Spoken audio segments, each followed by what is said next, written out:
The judge's voice didn't rise. That was the part I kept coming back to, weeks later. He read the number the same way you'd read a grocery list. Flat, deliberate, as if $8,300,000 were nothing more than a figure on a receipt. Officer Dale Pruitt sat 15 feet in front of me, his attorney's hand pressed flat on his shoulder like a leash, and I watched the back of his neck go from pink to deep red in the space of a single sentence. He didn't turn around. He knew I was looking. He had known, from the moment the jury filed back in, what was coming. That moment was 3 years away from the Tuesday in October when we first met. 3 years away from a clinic waiting room, a borrowed cane, and a chair I had the audacity to sit in. If you want to understand how an 11-minute exchange became a federal civil rights case, how a laminated sign on a beige wall ended a man's career and put his city on the hook for 8 figures, you have to go back to before it started. Back to when my life was ordinary in the specific, unremarkable way you never appreciate until someone takes it apart. My name is Marcus Webb. I was 43 years old when this happened, a structural engineer at a mid-sized firm downtown, married 16 years to Patricia, who made the best jollof rice I've ever tasted and had a fully formed opinion about everything from municipal parking codes to the correct way to fold a fitted sheet. We had one son, Darius, 11, with his mother's stubbornness and a laugh that could fill a parking structure. We had a house in Whitmore Park, a golden retriever named Brick, and a Sunday morning routine that hadn't changed in a decade. Patricia made coffee. I made eggs. Darius sat at the kitchen counter reading whatever book had consumed him that week, and the radio played something neither of us had chosen. It was the life of a man who had worked for what he had, and intended to keep it. That is all I want you to understand about who I was before any of this began. I was not someone who sought conflict. I want to be precise about that. I had opinions and I voiced them. I'd walked out of 2 jobs in my life over matters I couldn't let go of. But I had also learned, the way most black men in this country learn it, early and without ceremony, to read a room before I entered it, to calibrate, to choose, consciously and deliberately, which moments were worth the cost of resistance and which were not. I had made a kind of peace with that habit. You make a certain peace, you live inside it, and you tell yourself it's wisdom. It takes a specific kind of humiliation to make you question whether the peace was ever really yours to make. The injury happened on a Friday in late September. I was on a site visit, a commercial steel frame going up in the industrial quarter, climbing down from 3rd-level scaffolding when a platform shifted under my foot. Not a fall. Half a second of instability, my right foot going one way while my hip torqued in the opposite direction. A sharp, deep pull that I felt in my back teeth. I finished the visit anyway. I drove back to the office. I sat in my car in the parking garage for 4 minutes breathing through it before I decided it was probably a muscle strain. Patricia had a different opinion. Patricia always had a different opinion when I minimized anything related to my own body, and she was reliably correct. "You're limping," she said that evening, not looking up from her plate. "I'm not limping." She set her fork down and looked at me the way she'd been looking at me for 16 years when she wanted to communicate that we both already knew the truth, and it would save us both time if I simply acknowledged it. Darius looked up from his book. I looked back down at my dinner. I went to our GP Saturday morning.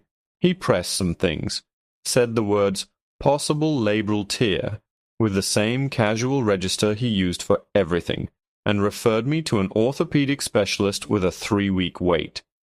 A colleague mentioned the Northfield Medical Center's walk-in orthopedic clinic. Same-day assessment, decent imaging equipment, 10 minutes from our house. I made a note of it. 9 days after the injury, on a Tuesday morning in October, I borrowed Carl's cane. Carl was our neighbor, had a bad knee himself, kept a collection of walking aids in his front closet, like a man who had learned to prepare, and I drove myself there. Patricia wanted to come. I told her it was a clinic visit, not a procedure, and that she had a presentation and Darius had school, and there was no reason to make it a production. She gave me the eyebrow. I kissed her on the cheek. The Northfield Medical Center was mid-sized, a clinic wing attached to a larger hospital campus. Beige walls, institutional lighting, antiseptic over something vaguely floral, the smell of a place that had given up on warmth but was still making an effort. There was a fish tank in the corner with 3 fish in it, and the look of a tank that had once held more. The woman at the front desk, I know her name now, it's Gail, it became important later, took my insurance card with both hands, typed something, and said the wait was 40 to 60 minutes. I said that was fine. She slid the clipboard across and smiled in the practiced, low-energy way of someone who had been smiling at strangers since 8 that morning. I took a chair near the window, one of those padded waiting room chairs with solid armrests and a wide seat that sat low enough to let me extend my leg and reduce the angle on my hip. My GP had told me to avoid deep flexion, no crossed legs, keep the joint neutral where I could. I positioned myself accordingly. Left leg out, cane against the armrest, clipboard on my knee. I started filling out the intake form. Date of birth, insurance provider, nature of injury. The radio at the front desk was playing something quiet. A woman across the room was nursing a toddler under a cotton wrap. An older man 2 chairs down had a bag of ice on his wrist. It was an ordinary Tuesday morning in a waiting room. I want you to hold on to that. How ordinary it was, right up until it wasn't. He came through the side door at 9:31. I know the time because I had just written it on the form. Time of injury. And I looked up the way you look up when any door opens in a quiet room. Reflex. Nothing intentional. He was broad, maybe 6'2", 220, in the dark uniform of the Northfield PD, a silver bar on his collar marking him as a senior officer. 50s probably. The kind of face that had once been decisive and had cured, over the decades, into something harder. Not angry, exactly. Just resolved. A face that had stopped asking questions and started issuing them a long time ago. He swept the room with the slow scan that people in authority perform when they want to remind a space that they're in it. Left to right. Fish tank. Woman with the toddler. Man with the ice. And then he reached me and his eyes stopped. I looked back down at my form. I heard his footsteps cross the linoleum. Even. Deliberate. I heard them stop directly in front of me. That seat's reserved, he said. I looked up. He was standing close. Not aggressive, not touching, but close in the specific way that communicates the space between you is his to define. He wasn't pointing at anything, wasn't gesturing, just standing the way someone stands when they've already decided the conversation is over. I'm sorry, I said. My voice was level from the first syllable. Automatic. The way you catch a glass before it falls. Not a decision, just a reflex ground in over years. Reserved seating. He tilted his head toward a laminated sign on the wall to my left, half obscured by a standing rack of pamphlets. Priority seating. ADA/medical staff. I looked at the sign. I looked at the 3 empty chairs directly beside it, none of which had any marking on them, none of which were occupied. I looked back at him. There are open seats right there, I said, keeping my voice factual, giving him nothing to grab onto. I didn't ask you to assess the other chairs, he said. I'm telling you this one is reserved. Something shifted in my chest. Not rage, not yet. Something more like the feeling of stepping onto a floor and finding the boards wrong beneath your feet. The body knowing something the mind hasn't caught up to yet. I have a hip injury, I said. The positioning of this chair is necessary for my condition. The intake staff directed me to move, he said. Quiet. One word, low enough that no one across the room would have caught it. But in that quietness was something absolute. The certainty of a man who had said that word in that tone many times and had never once not been obeyed. The room had gone still. I could feel it without looking. The particular stillness of a group of people who have made the collective decision to become invisible. Gail at the front desk had raised her eyes from her screen. The woman with the toddler had gone motionless. The man with the ice bag was staring at the floor with the careful blankness of someone choosing neutrality. I stood up. I want you to understand what that cost.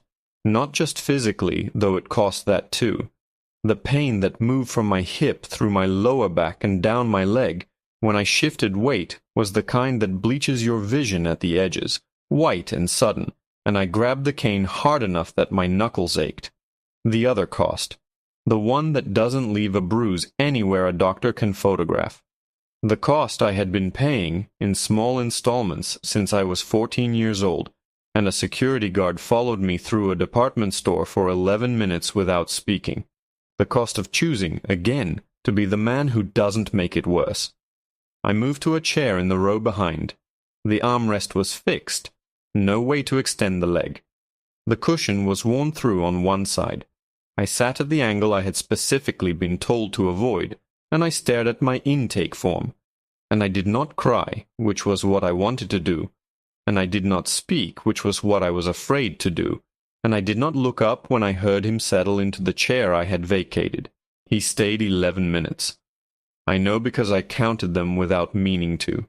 He sat in that chair with his phone and read something on it, and at 9:52 he stood and walked back out the side door without speaking to anyone, without checking in, without any apparent purpose I could identify. He had come into that waiting room, taken a seat from a man with an injury, and left. The physician's assistant who saw me 40 minutes later was thorough and kind. She noted the swelling, the range of motion, the pain pattern, the degree of inflammation. She wrote in her intake summary, in language I would not see for another 6 months, that the patient presented with significant hip compression consistent with prolonged improper positioning during wait period. Not her fault. She wrote what she found. She didn't know what had happened in the waiting room. Nobody had told her. I drove home with the referral for an MRI folded on the passenger seat. I didn't call Patricia from the parking lot. I sat in the car for 3 minutes with the engine running and my hands on the wheel, and I looked at the front entrance of the clinic, at the beige walls and the fluorescent lobby and the fish tank visible through the glass doors, and I thought about 11 minutes and a laminated sign and a room full of people who had gone very still and said nothing. Then I thought about something specific, something I had registered without quite processing at the time, behind Gail's desk, up near the ceiling, a small black dome, a security camera, and near the fish tank, angled toward the seating area, another one. I put the car in drive, and I went home, and I did not say anything to Patricia over dinner, because I didn't know yet what there was to say. I helped Darius with his homework. I watched the last half of a game with the sound low. After everyone was asleep, I sat at the kitchen table with my laptop, and I found the clinic's general inquiry form, and I composed an email requesting, politely and specifically, access to their waiting room security footage from that morning. I cited the date and approximate time. I noted that I had been a patient and had a question regarding the recorded footage. I kept it brief. I sent it before I could reconsider.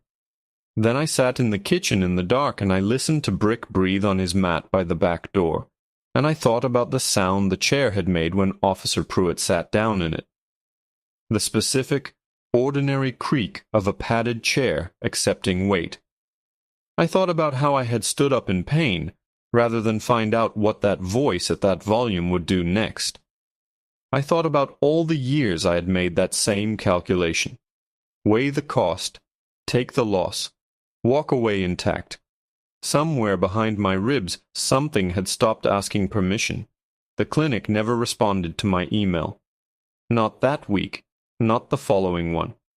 I sent a second message on day 11, this time with the word formal in the subject line, and a specific reference to the Health Insurance Portability Act and my rights as a patient.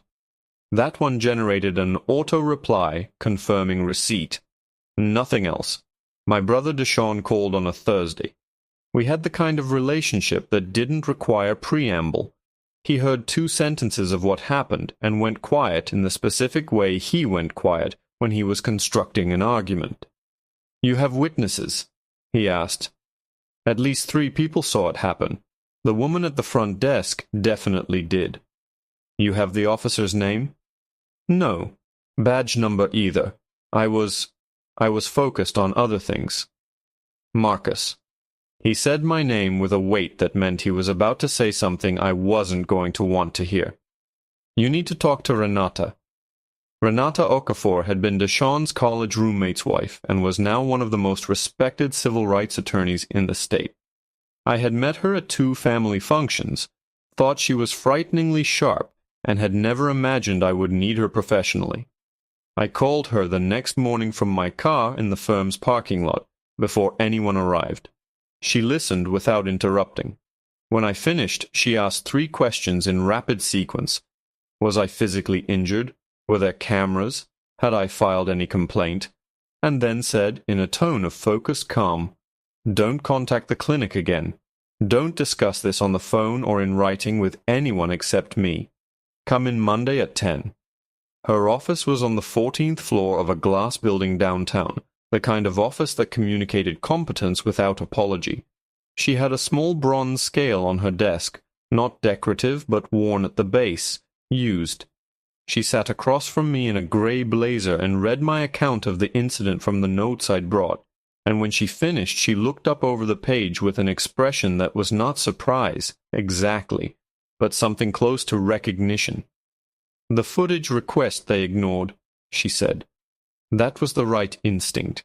We're going to do that correctly now, which means preservation notice, which means they cannot destroy or overwrite anything from that date." She paused. "Tell me about the teenager." I had mentioned him briefly. He'd been there. His phone had been out. His mother had told him to put it away. I didn't know his name. I hadn't spoken to him. "I need you to think very carefully," Renata said, leaning forward slightly. "Did you see the camera pointed at you? Or pointed at the officer?"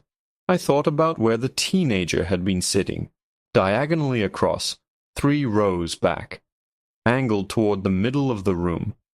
If the phone had been in landscape, and he'd been looking roughly in my direction when the whole thing unfolded. "Both," I said. "He would have had both of us in frame." Renata wrote something on her notepad in a handwriting I couldn't read from across the desk. "Then we find him," she said. It took 9 days. Renata's paralegal cross-referenced the clinic's patient log for that morning with a list of minors seen in the orthopedic wing.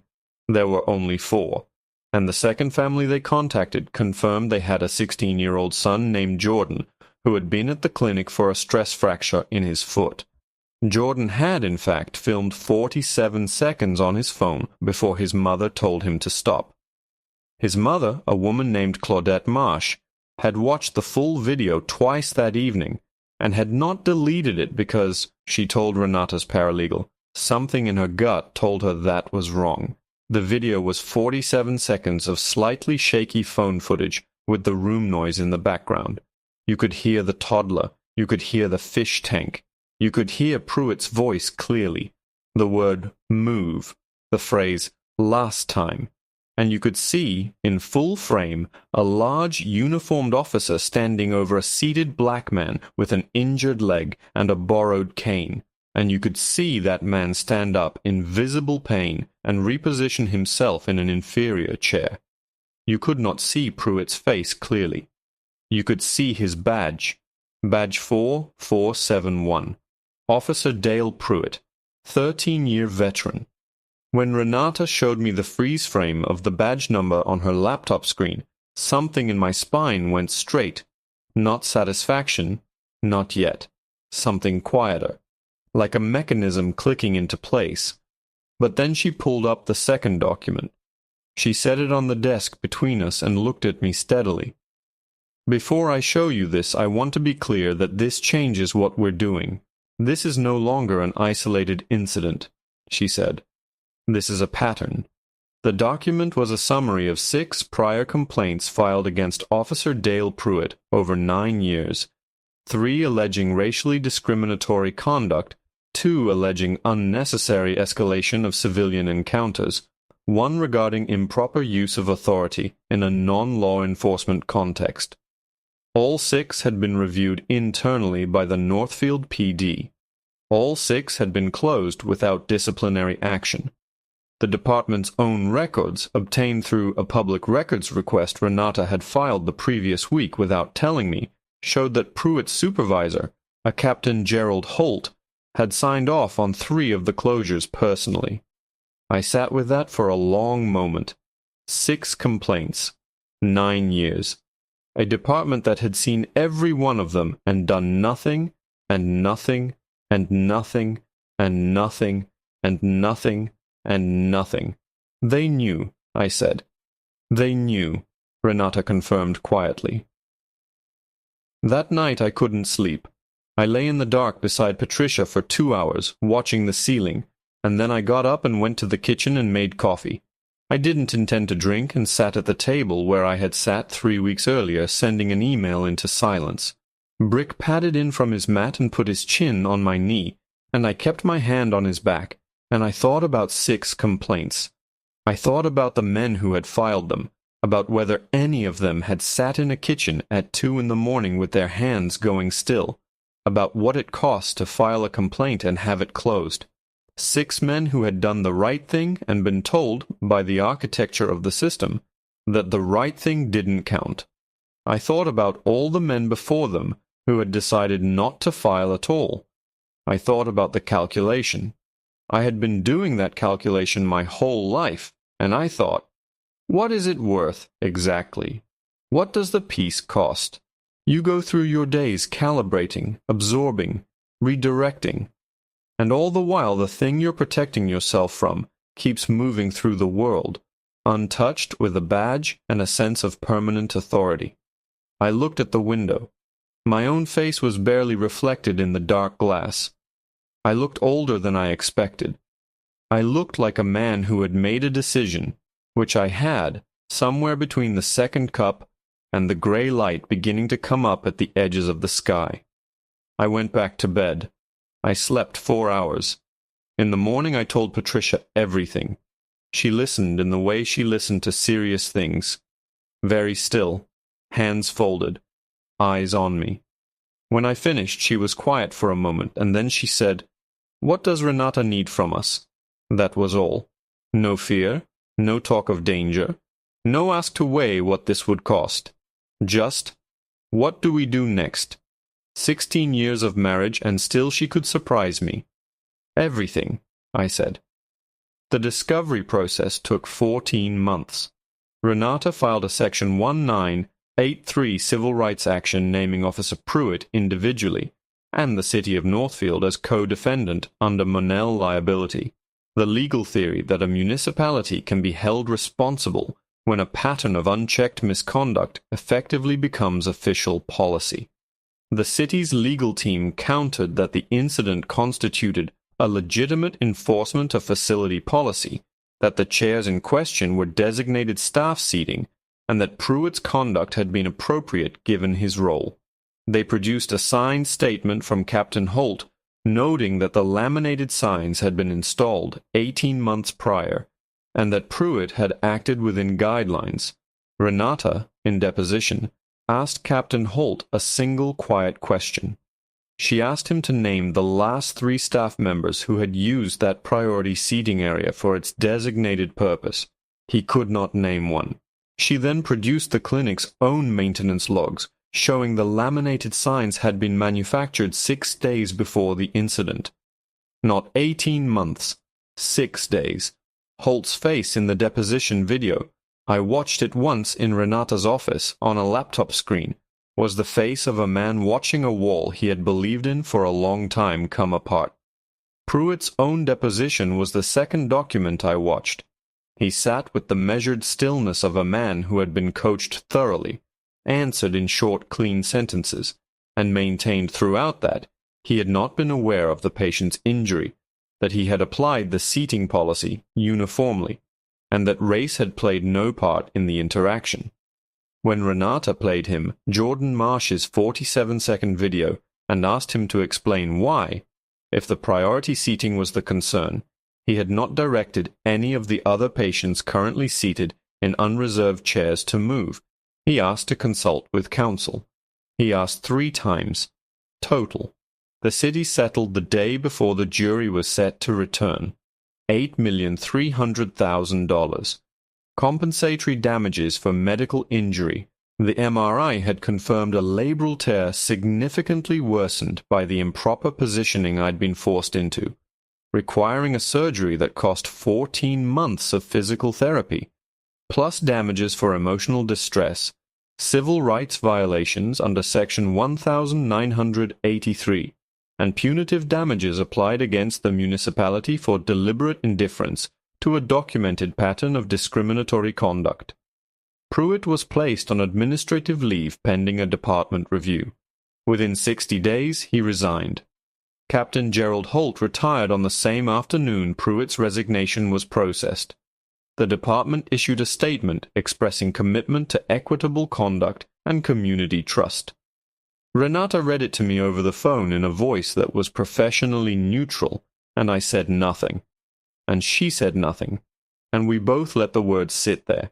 The city also agreed, as part of the settlement, to fund an independent review of all prior complaints against officers in the department going back 15 years. All 6 of Pruitt's closed complaints were formally reopened. 3 of the men who had filed them, 2 of whom Renata's team had contacted during discovery, were notified. I don't know what happened after that. I know they were told, at last, that someone had found the record, read it, and taken it seriously. I know that is not nothing. 6 months after the settlement closed on a Saturday morning in early spring, I was making eggs. Patricia was making coffee. Darius was at the counter reading. He'd moved on from astronomy books to philosophy, which had led to some dinner conversations I hadn't been prepared for.